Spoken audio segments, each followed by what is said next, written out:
Buying a PlayStation 5 in 2026 sounds outdated. But what if it's actually one of the smartest gaming purchases right now? The PS5 launched back in 2020.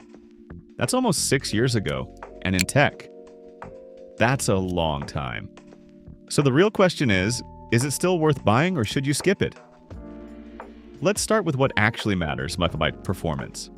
Even in 2026, the PS5 is still running most games at 60 FPS. Some titles even push 120 FPS. And the biggest advantage, you don't have to touch any settings, unlike a PC where you spend time tweaking graphics and optimizing performance. The PS5 just works. You install the game, press play, and that's it.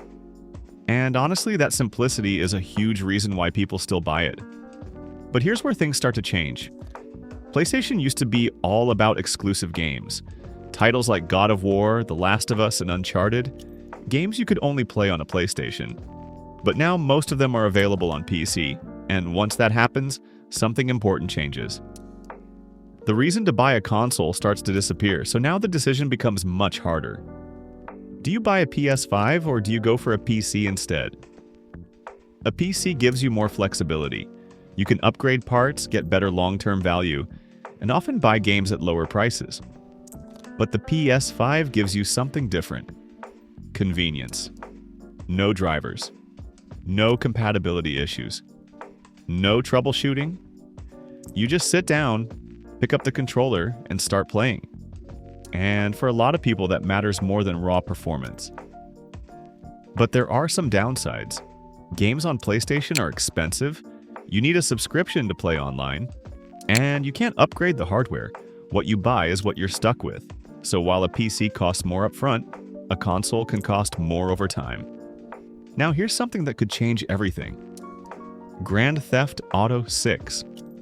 When GTA 6 releases, millions of people will rush to buy a console, and most of them will choose PlayStation.